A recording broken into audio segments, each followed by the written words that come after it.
This video is on rate equations or rate expressions.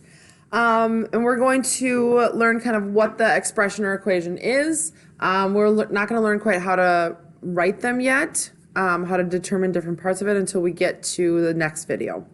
So rates depend on concentration, and typically as concentration decreases, so does rate. So our rate equation involves concentrations. So the equation itself describes the relationship between the rate of a chemical reaction and the concentration of reactants. These are also called rate laws or rate expressions. So here's kind of a general format. So the rate equals K, and K is a constant. And then you have your concentrations of all your reactants. So in this case, whatever reactant A, B, and C are. And then we also have them to some exponent, M, N, and P in this case. So this would be like, for an example, if we had like A plus B plus C, right? Those are all our reactants for their concentrations, equals some sort of products. All right, so what are all these pieces? So K is the rate constant. So it's determined experimentally. So this is going to be some value that you get for just that specific reaction. The A, B, and C in brackets are the molar concentrations of just your reactants. M, N, and P, those were those exponents. They are usually positive integers. Negative infractions could also appear though, but typically you're going to see things like 0, 1, or 2 for those exponents. Those Mn and P exponents are determined experimentally. So again, I'll show you how to do this in the next video given data. They do not necessarily correspond to their coefficients. So just because you have a 2 HCl, let's say, that does not mean it will be HCl in brackets squared. The exponents indicate what we call the reaction order, and I'm going to show you how to do this in the next example. When you sum up all the exponents, you get what's called an overall reaction order. And the reaction orders are typically 0, 1, or 2. That's what you're going to see the most of.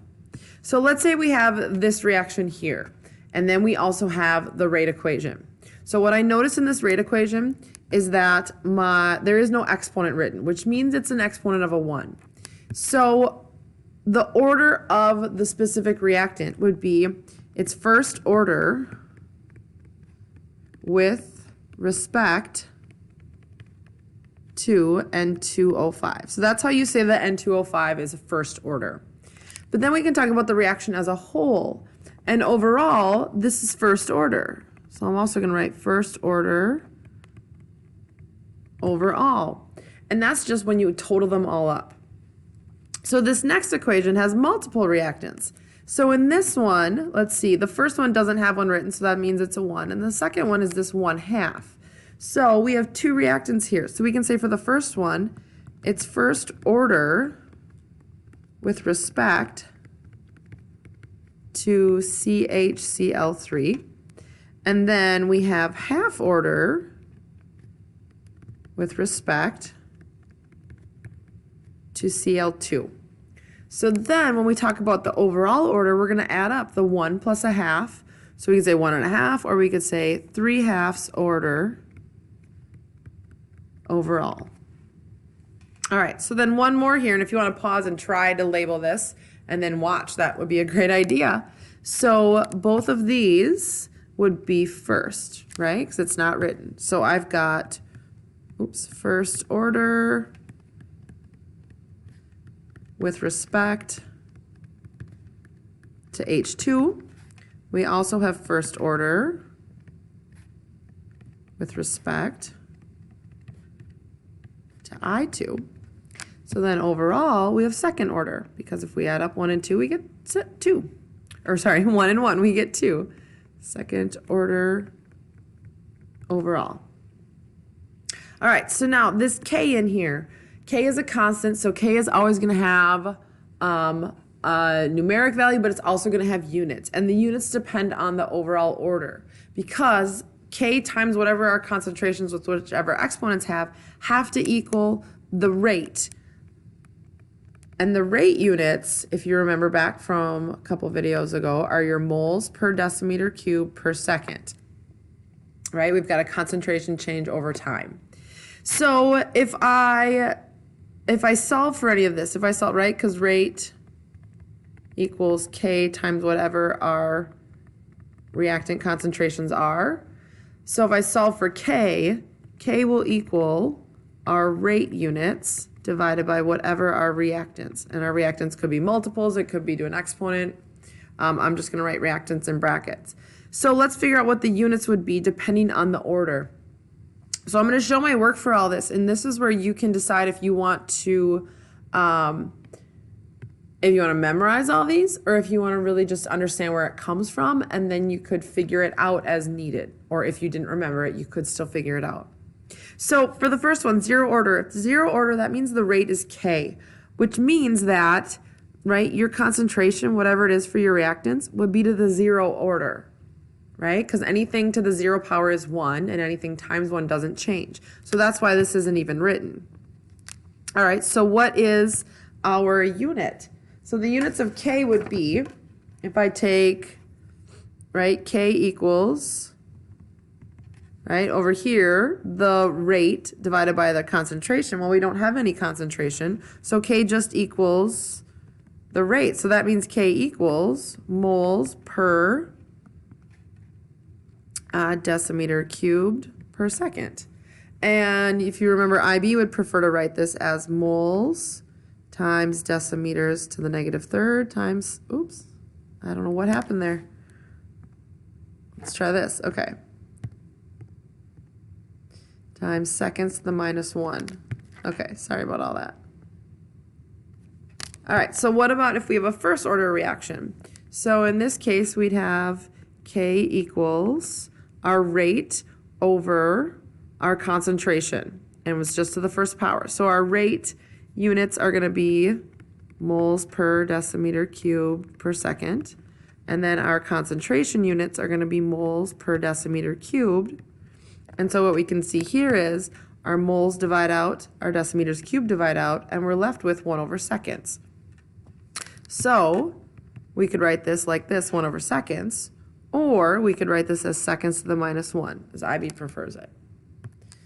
Okay, so second order, K is going to equal our rate, so moles over decimeter cubed in seconds, over our concentration squared. So moles per decimeter cubed squared. So now what cancels out is one of the moles on top and bottom and one of the decimeters cubed on top and bottom. So this, right, and this will stay, but just that'll cancel. So what we're left with is we get, if I multiply by the reciprocal, I end up getting decimeters cubed over mole seconds. And so IB would prefer to write this as, they always put it in the same order, so moles is in the denominator, moles to the -1, decimeters cubed, and then seconds to the -1. All right, so my last one, if I have a third order reaction, K is going to equal moles per decimeter cubed times seconds over moles per decimeter cubed. Okay, so what happens here is we've got a mole and a decimeter cubed on top and bottom cancel, and this ends up being squared. So if I put that squared on both of those, and then I do the reciprocal, this turns into decimeters to the 6th, right, cubed times squared, over moles squared and seconds squared. So then if I rewrite this like IB prefers, I get moles to the -2, I get decimeters to the 6th, and seconds to the -2. All right, so like I said, you can memorize all of these units, or you can understand how you do the math to solve for them. All right, so let's do an example.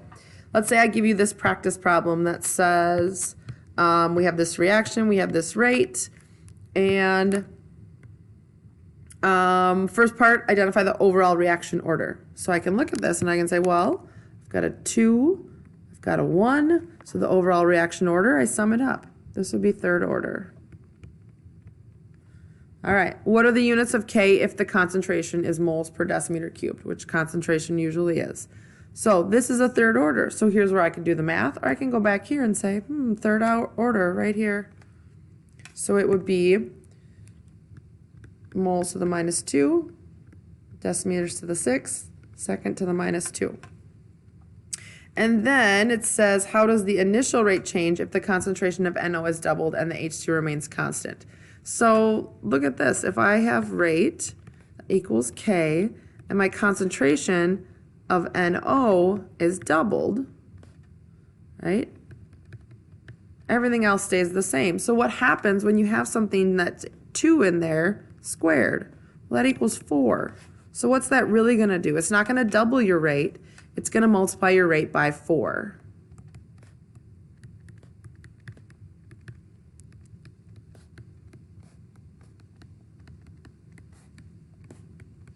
So those are rate laws, rate expressions. We will, in the next video, talk about how we actually determine what they are.